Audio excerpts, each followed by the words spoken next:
à partir de 16h. Est-ce qu'on a une information particulière? Je ne pense pas. Party Animals, First Class. Non, pour l'instant, il n'y a pas de précision. Tac, tac, tac, tac, tac. Je regarde un peu les informations parce que j'ai pas trop fait les informations.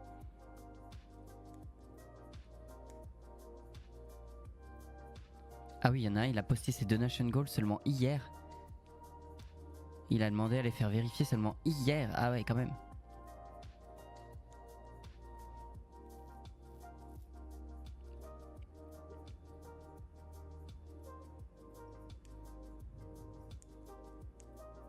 Ok. Alors, partons. Regardons un petit coup la cagnotte. La cagnotte qui s'élève dorénavant à 55 247 balles. 2 secondes, j'ai pas fermé la porte de ma pièce. Je reviens.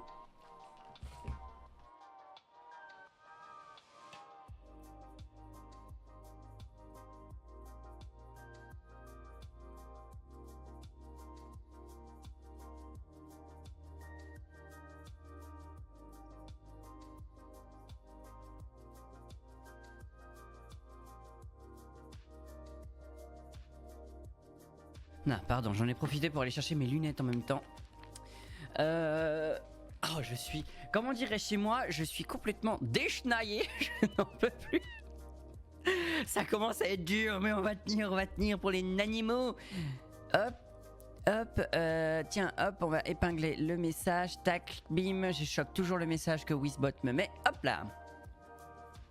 Qu'est-ce que je disais? Oui, nous avons atteint les 55 247 balles. Bravo à tous, franchement c'est juste exceptionnel. Petit rappel tout à l'heure après le tournoi de Fall Guys chien contre chat, n'oubliez pas que je fais le giveaway. Le giveaway pour gagner l'article de votre choix sur la boutique Gamer for Pets. D'ailleurs, je voudrais... Ah, c'est con, je sais pas, Attendez 2 secondes, j'ai un message important à envoyer.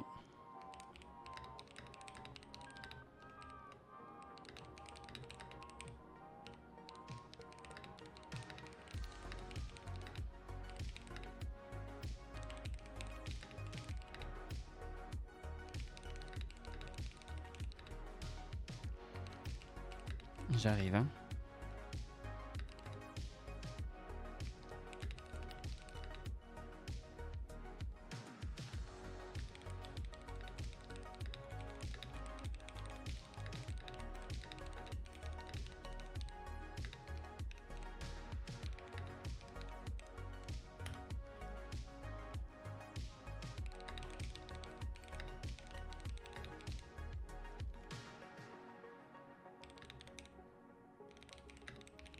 Pardon, j'arrive, hein.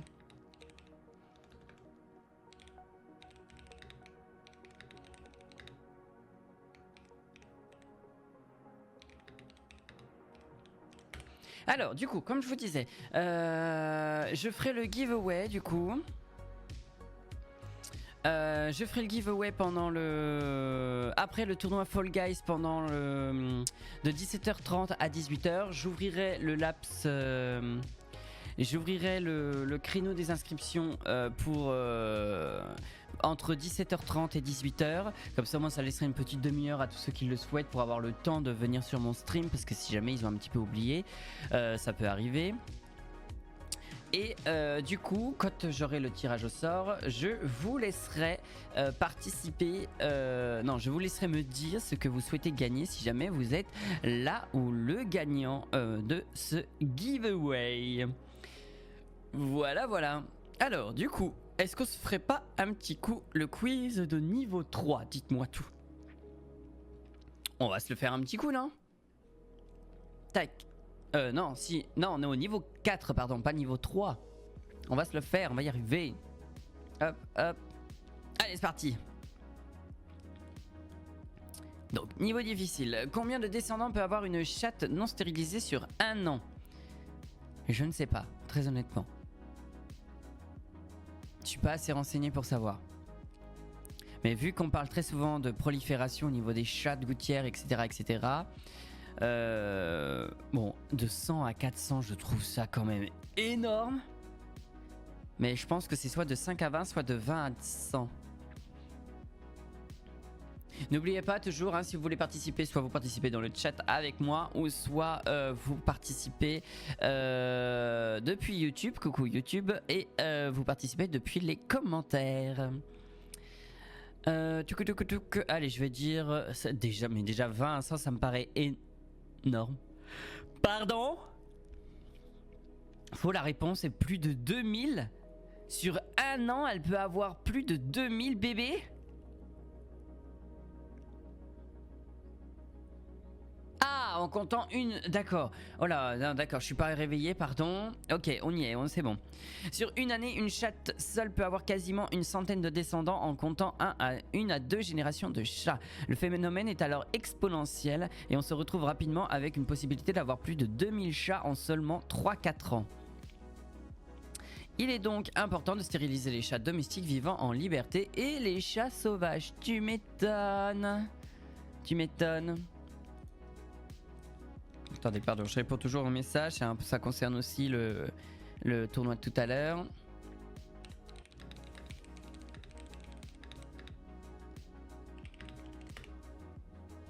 Hop. Allez, question suivante. Quand éduquer son chien ou son chiot? Bah, dès la naissance, bien évidemment. Mais si on ne l'adopte pas, je dirais dès la naissance. Mais le problème, c'est que ça peut être une réponse piège. Mais on peut l'éduquer aussi tout au long de sa vie. Allez, tout au long de sa vie. Alors, bien qu'il est coutume d'éduquer un chiot dès son plus jeune âge, car c'est une page blanche sur laquelle il faut tout inscrire, un chiot apprendra moins facilement qu'un chien adulte les ordres qu'on lui demandera. Oh, j'aurais dit plutôt l'inverse. Bon, c'est pas grave. Ainsi, c'est à tout âge qu'un chien peut être dressé / éduqué. Voilà pour la question 2. Faut-il faire une ablation des griffes sur son chat? Alors, qu'est-ce qu'ils appellent ablation des griffes? Est-ce qu'ils parlent juste de tailler les griffes comme nous on se couperait les ongles, ou carrément de faire retirer les griffes, ce qui est interdit? Oui, c'est ce que j'allais dire, une ablation. Enfin, pour moi, l'ablation, c'est carrément on retire la griffe. La griffe peut être retirée quand il y a un gros souci, mais en général, quand elle vient toute seule, ça veut dire que la griffe était morte en elle-même, quoi. Je vais dire non, c'est interdit par la loi. Bah oui. Le dégriffage est une pratique totalement interdite en France et dans plusieurs pays à travers le monde. L'article 10 de la Convention européenne sur la protection des animaux de compagnie indique en effet que cette intervention porte atteinte au bien-être du chat. Voilà, on peut couper les griffes comme nous on se coupe les ongles, mais c'est tout, quoi. On ne s'amuse pas à couper... On ne s'amuse pas à littéralement lui retirer les griffes, quoi. Vous savez qu'un chat qui a tendance à sortir peut avoir les griffes coupées, mais on conseille de les garder. En général, un vétérinaire vous conseillera... Salut Maxi Tacos, comment tu vas? Bonsoir, bonsoir, il est un peu tôt pour le bonsoir, il est que 15h30. C'est quand même un petit peu tôt, non?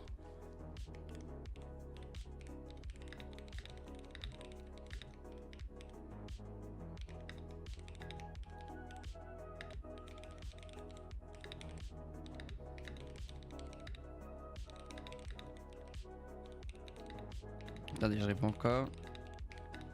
Je vais dormir dans pas longtemps dans ma tête. Pourquoi? T'as passé toute la nuit à streamer ou à bosser?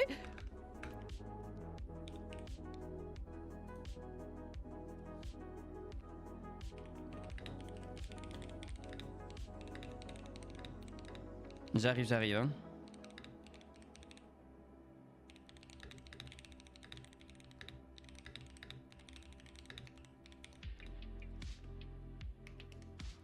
Tac tac. Alors attendez, hop. Je vois un peu pour l'événement de tout à, enfin le tournoi de tout à l'heure en même temps. Pardon, c'est un peu hop, hop, hop, hop, hop, hop. Voilà. Tac. Hop. Voilà. J'ai trop dormi, du coup j'ai encore envie. Ah, ça c'est le piège. Ça c'est l'énorme piège. C'est l'énorme piège quand on dort trop. Effectivement, plus on dort, plus on a envie de dormir. C'est incroyable. Alors, du coup, donc on disait le dégriffage est une pratique totalement interdite. Effectivement, on peut couper les griffes, comme nous on se coupe les ongles, mais on ne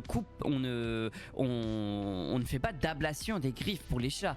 Un vétérinaire d'ailleurs où vous dites votre chat sort beaucoup mais que vous voulez quand même lui couper les griffes, il vous conseillera déjà d'une de pas trop le faire parce que malheureusement il peut rencontrer et avoir besoin de se défendre. C'est quoi une ablation? Une ablation, c'est quand on retire quelque chose. Donc là, une ablation de la griffe, ça veut dire qu'on retire complètement la griffe du chat.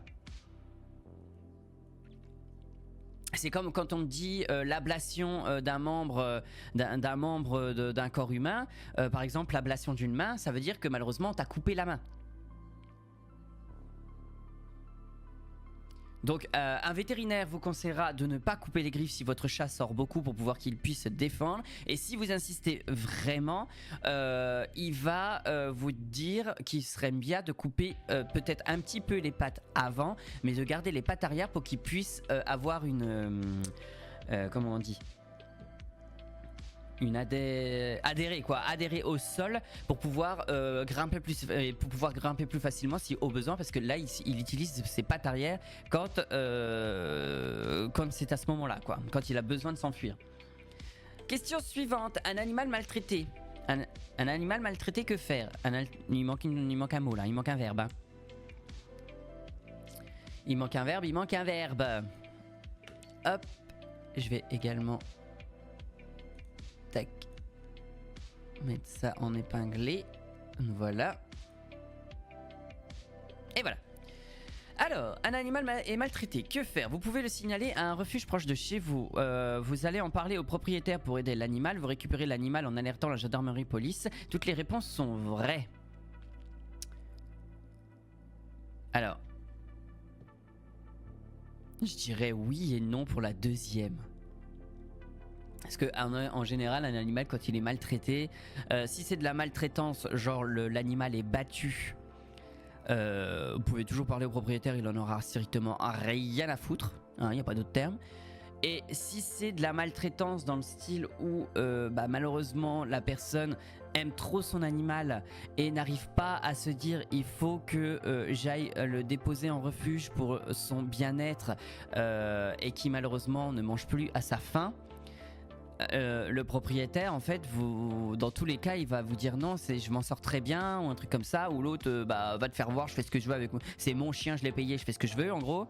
Attention, hein, je ne cautionne absolument pas ce genre de propos, mais du coup allez en parler au propriétaire. Oui et non à la fois. Donc je vais quand même répondre, toutes les réponses sont vraies parce que vous récupérez l'animal, enfin même vous avez même pas le droit de récupérer l'animal vous-même. Donc non, vous pouvez le signaler à un refuge. Ah ouais? Mais on n'a pas le droit de récupérer un animal, c'est un vol. Même si tu as alerté la gendarmerie, même si tu as l'autorisation, tu n'as pas les autorisations pour récupérer un animal. Bon alors, ok, très bien.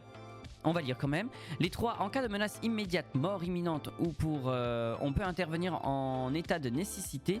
Il est aussi possible de tenter de résoudre le conflit / raisonner la personne, sinon il faut le signaler. Oui, effectivement, si le chien ou le chat est en mode mort imminente, là oui, vous intervenez, vous prenez l'animal, vous l'emmenez très très loin. Mais ouais, j'étais pas maltraité à ce point-là quoi. D'accord, je comprends mieux. J'habite en appartement, puis-je adopter un chien ou un chat NAC? Ou un NAC? Non, s'il est grand, la loi interdit tout animal de plus de 1m20 au garrot en appartement de moins de 60 mètres carrés. Oui, je fais ce que je veux, mais mon appartement, ma loi. Alors ça, c'est vrai et c'est pas vrai en même temps.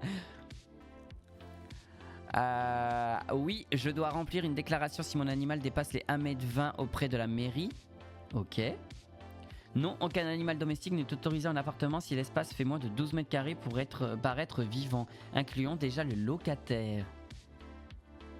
Alors là, je vous avoue que je ne sais pas. Tu connais Maxi Tacos ou pas?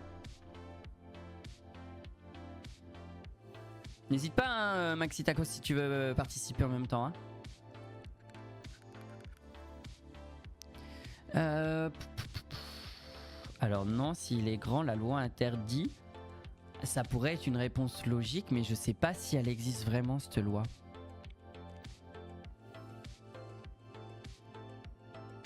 Alors, il y aurait eu une simple réponse oui. J'aurais répondu oui, je peux le faire. Parce que j'ai déjà vu des énormes chiens habiter dans des appartements et ils s'en sortaient très bien et le chien était pas malheureux pour autant. Mais je vous avoue que je ne sais pas.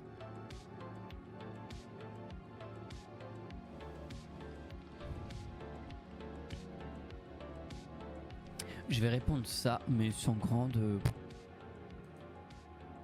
Ah ouais?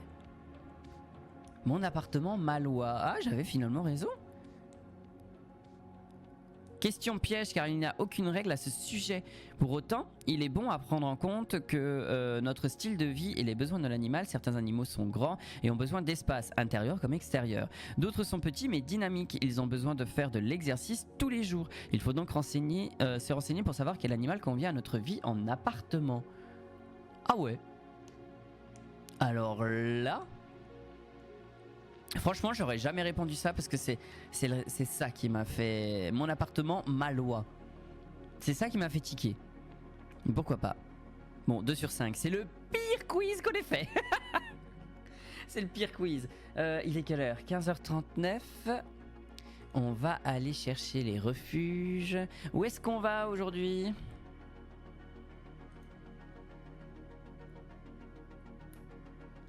Est-ce que... Moi, je serais curieux de voir si la Belgique est représentée. Non. Ok, c'est que les... en France. Ok. Il aurait été curieux de savoir... Enfin, il aurait été pas mal de... Que la Belgique ou la Suisse... Pardon. Que la Belgique ou la Suisse soient... incluses. Du coup, est-ce qu'on va partir... On va partir, tiens, vers La Rochelle. Hop, refuge SPA, association pour le secours de la protection des animaux. On va aller voir celui-là, tiens.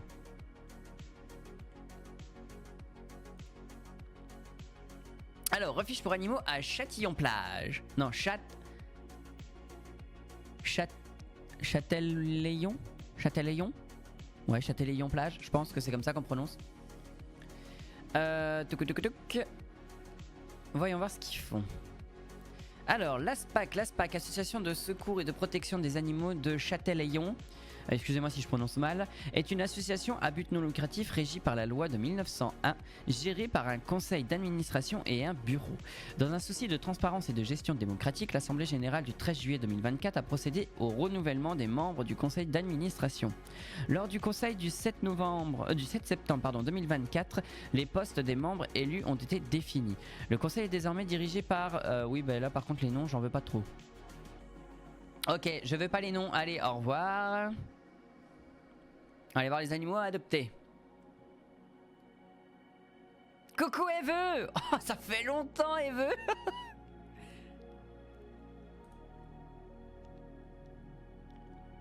Alors, voyons voir ces pauvres petits chiens qui sont à adopter. Oh, ils en ont pas... Oh, il y a un malinois. Forcément, fallait qu'il y ait un malinois. Il peut pas avoir un refuge sans un malinois. Grave, ça fait trop longtemps, tu m'étonnes. Bon, pourquoi il a un petit cœur, lui, il a des soucis cardiaques? Jusque-là, la chance ne lui sourit pas. 2 mètres, le premier n'était pas tendre, et le deuxième a voulu lui donner une meilleure vie. Malheureusement, il s'est retrouvé sans domicile. Ah, zut. Ok, bon, la deuxième abandon, c'est pas vraiment de la faute du propriétaire. Moi, je veux savoir pourquoi... Ah, pourquoi c'est une SOS? Du fait de leur âge ou de certaines caractéristiques physiques? Ouais, je pense qu'il a il a une maladie. Enfin, elle a une maladie, je pense.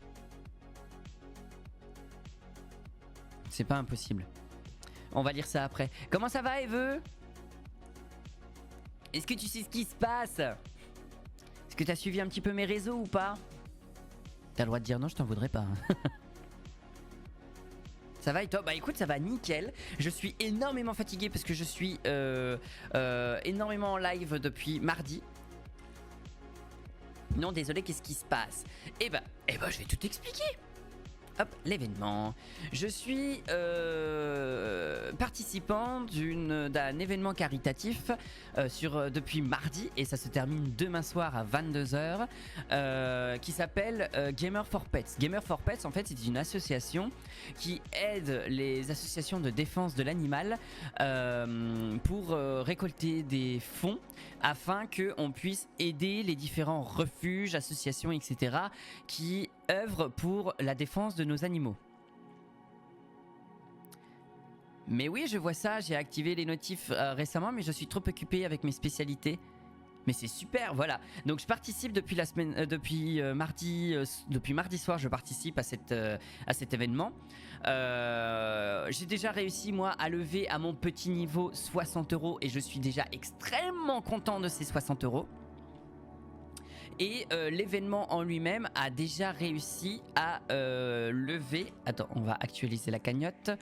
A réussi à lever 500 000, j'aimerais bien, mais bon, c'est pas ça.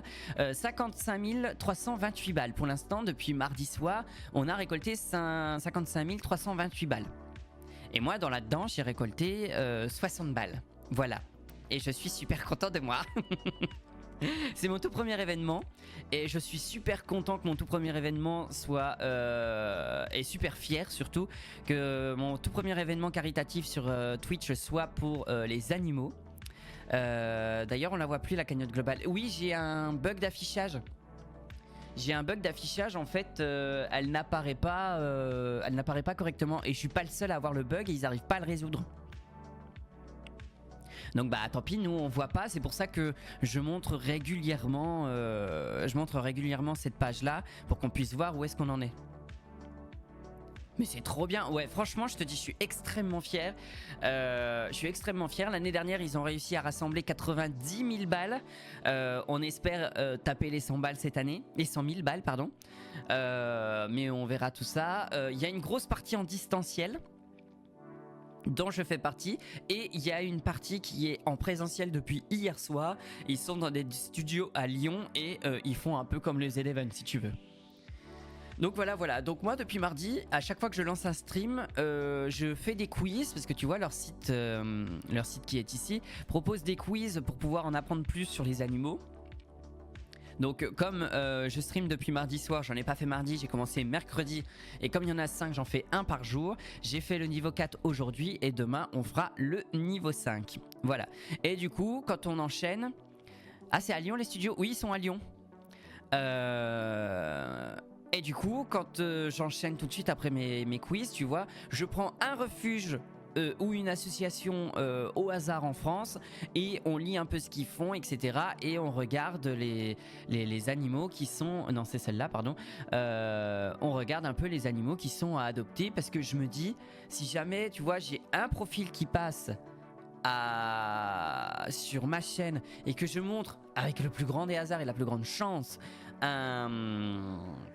comment dire, un refuge et un animal qui correspond à côté de chez lui et que ça peut déboucher sur une adoption, je serais le plus heureux du monde, tu vois. Attention, bien évidemment, je ne force pas l'adoption. L'adoption doit être un acte réfléchi, je le répète, je le dis depuis le début et je le répéterai encore jusqu'à la fin. L'adoption est un acte réfléchi et non pas un acte sur le moment, sur un coup de cœur. Attention. Et il est déjà 47, faut que je me dépêche parce que j'ai le tournoi Fall Guys à 16 h. Donc voilà. Tiens Eve, toi tu habites dans quelle région? Si tu acceptes de me le dire, tu as tout à fait le droit de me dire non. En attendant, on va lire la fiche de Macha. Donc Macha, en Ile-de-France. Ok, et ben je vais regarder. On va regarder. Si j'ai le temps, je regarde après. Ou alors je regarderai demain des refuges là-bas. Donc jusque-là, la chance ne lui sourit pas. Elle a eu 2 maîtres, le premier n'était pas tendre avec elle et le deuxième a voulu lui donner une meilleure vie. Malheureusement, il s'est retrouvé sans domicile, a été contrainte de l'abandonner au refuge en juillet 2023. Ce début de vie chaotique explique en partie sa fragilité émotionnelle. L'enfermement qu'elle a subi pendant 1 an et demi au refuge n'a rien arrangé puisque ses besoins ne sont pas comblés, ni physiquement, ni mentalement. Elle est stressée car l'environnement est trop anxiogène pour cette chienne hypersensible. Dans son parc de détente, elle prend souvent un jouet dans la gueule pour décharger sa frustration et court beaucoup. Elle peut se détendre un peu quand le refuge est calme et sans trop d'aboiements. Les rares sorties en extérieur sont compliquées. En hypervigilance, elle tire beaucoup et se montre réactive à tout ce qui roule. Voitures, scooters, trains, etc. Elle a du mal à gérer ses émotions, telles que la contrariété, la frustration et l'excitation, et peut faire de la protection de ressources sur certains objets et dans certaines situations. Très bien, ça y est, j'ai compris. Elle a passé 3 ou 4 bénévoles dans l'enceinte du refuge en lien avec ses problématiques. Elle peut également manifester son agacement, entre guillemets, par d'autres signes, aboiement, grognement. C'est dans ce cadre qu'une évaluation comportementale a été demandée. Macha a été classée 2 sur 4. Ce classement est assorti à une recommandation faite par le vétérinaire qui a également décidé de la mettre sous traitement afin d'apaiser son anxiété. Dans le 91, ok, ça marche. Le refuge n'est pas en mesure de lui apporter ce dont elle a besoin. Locaux non adaptés, personnel pas suffisamment formé à la gestion des chiens réactifs. Elle ne pourra pas progresser dans ces conditions alors qu'elle est intelligente, en capacité d'apprendre et se montre affectueuse envers l'humain. Une fois la confiance acquise. Une solution est donc recherchée afin de lui offrir au plus vite une meilleure vie. Association adaptée à ce type de profil ou adoptant au profil adéquat. Les impératifs pour l'adoption: pas d'enfant, personne expérimentée connaissant la race, patiente et capable de répondre correctement à ses besoins de bienveillance. Pas de chat, avoir un comportement calme et stable pour savoir poser un cadre cohérent pour la chienne, se faire accompagner par un éducateur ou une éducatrice pour travailler la gestion des émotions, maison avec terrain bien clôturé, clôture haute et solide. Je vous rappelle qu'un malinois peut sauter très très haut, donc oui, il faut qu'elle soit bien haute. Si la clôture est un grillage, pas de rue passante pour éviter les stimuli, et promenade en longe avec muselière adaptée.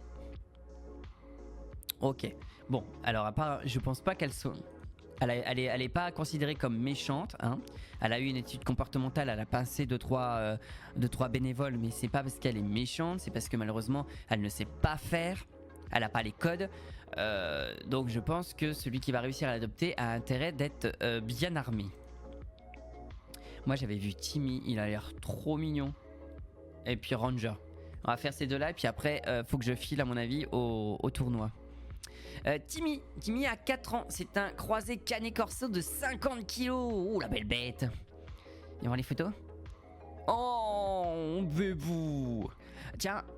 Ah Daya, trop coucou, comment ça va? Elle est trop mignonne. Ouais, elle est trop mignonne par contre.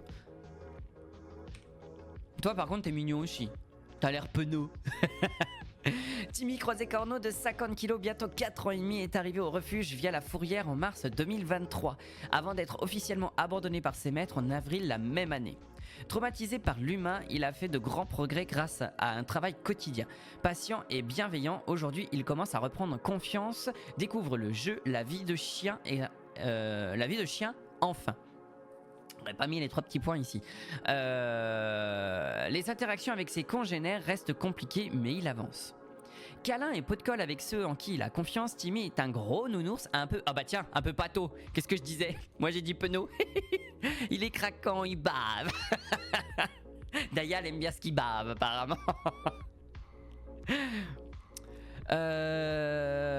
Timmy est un gros nounours un peu pâteau.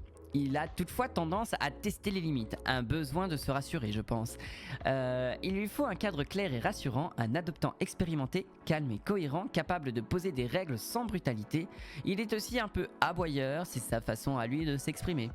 En plein apprentissage des codes canins, Timmy ne pourra pas vivre avec un chien dominé, il pourra en revanche progresser aux côtés des congénères bien codés. pas d'enfants ni de chats. Une maison avec un jardin et des balades régulières sont indispensables. Il devra aussi continuer à croiser humains et chiens pour poursuivre ses progrès. Pardon. Timmy revient de loin, il mérite une vraie deuxième chance. Il est trop mignon. Et enfin, on va finir. Je suis désolé, j'enchaîne, mais dans 5 minutes, faut que j'aille sur Fall Guys. On enchaîne avec Ranger. Oh, bah c'est un Canicorso aussi. Oh, la couleur sable sur les chiens, qu'est-ce que je trouve ça magnifique. Oh, les yeux. Oh, bébou. T'es trop beau. Oh, regardez-moi cette bouille. Tout le monde y est déjà, tu es le dernier. C'est une blague? Tu rigoles, hein, rassure-moi. Dis-moi que tu rigoles. Je suis d'accord, il est trop chou. Il a pas fini de dire. Si, mais je l'ai lu, mais j'ai eu peur que tu dises ça. Tu me moques de moi dans le sens, tu te moques réellement de moi, quoi, tu vois. Tu te moques dans le sens, bah si en fait t'es le dernier, va peut-être falloir que tu te pannes le cul, tu vois. Mais il est trop beau. Bon bref, retour à mon bébou. Mais regardez-moi ce... Il a l'air un peu moins pâteau que Timmy. Excuse-moi, mais non, t'inquiète. En mode, oh là là, il est le dernier. Surtout que je déteste arriver le dernier à un truc. Donc, un mâle de 44 kilos croisé Canicorso, dog des Canaries et Malinois. Alors, un dog des Canaries, je n'ai plus. Et forcément, il est croisé. Mais comment ça se fait qu'il a 3 races? Ils ont fait un plan à 3 ou comment ça se passe? Il a 3 races. Il y en a un qui était déjà qui était déjà croisé. Rechercher, c'est quoi déjà? Ah, c'est celui-là. Donc, pourquoi la couleur sable? Regardez-moi cette bouille. Oh, moi, je suis trop fanat des chiens. Hop, attends, je te l'autorise parce que oui, effectivement, c'est pas une insulte. Hop, le problème c'est qu'après, on aimerait tous les adopter. C'est ça. Bah, c'est pour ça que je répète que l'adoption n'est pas une chose à prendre à la légère. Donc Ranger est arrivé au refuge suite au décès... Oh non. Oh le pauvre, il a dû rien comprendre en plus. Ouais, Wizbot, on se calme là. C'est bon, une chienne c'est un animal hein.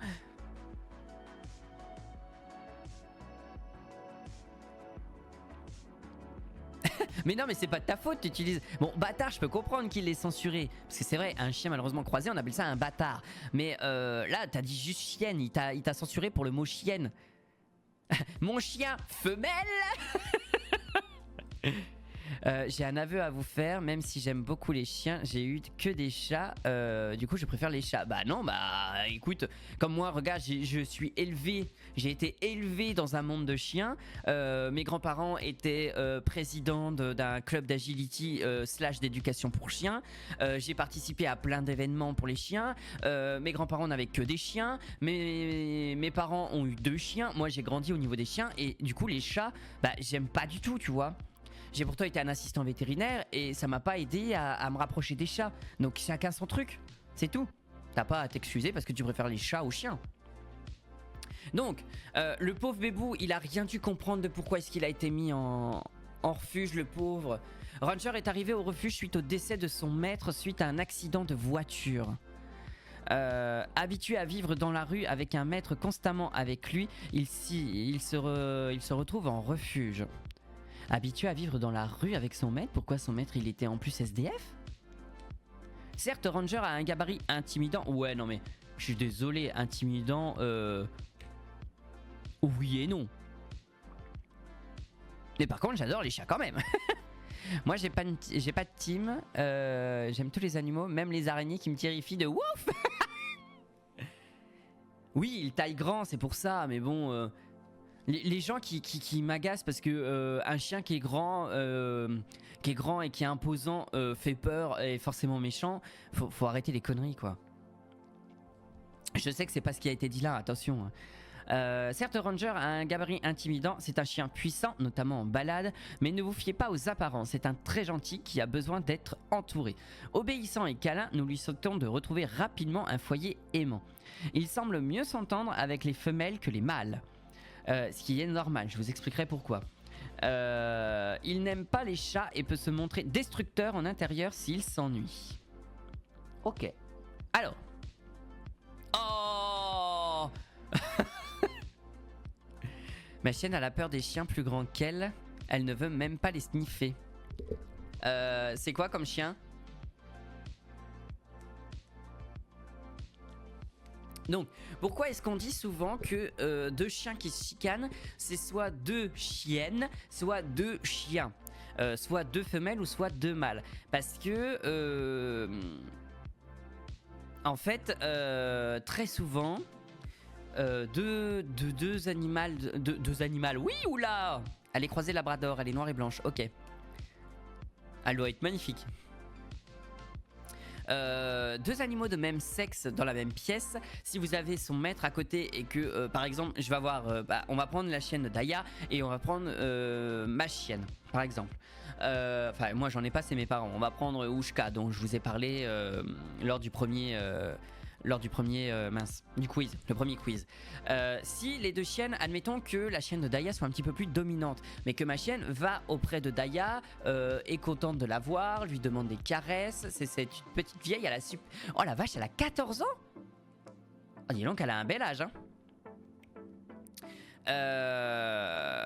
Donc ma chienne demande un petit peu plus de caresses auprès de Daya. La chienne de Daya peut être jalouse et du coup s'attaquer à ma chienne. Or, souvent si c'est un mâle, si ça aurait été un chien qui aurait pareil demandé les caresses à Daya, elle n'aurait peut-être pas forcément dit quoi que ce soit parce que c'était un mâle. Et inversement, si Daya ça aurait été un chien et que moi c'était une chienne, le chien n'aurait pas forcément dit quelque chose. 14 ans et super forme, enfin elle fait des otites à répétition. Ouais mais des otites c'est pas grave. C'est certes chiant mais c'est pas grave. Donc voilà pourquoi est-ce qu'on dit souvent que deux chiens de même sexe se foutent sur la tronche. C'est à cause de ça, voilà. Je fais une micro-pause, le temps de tout installer pour Fall Guys. Et je vais voir comment ça se passe au niveau du, du serveur Gamer for Pets. A tout de suite, ne quittez pas, je reviens. Ah, encore automode. Hop. Hop, je reviens.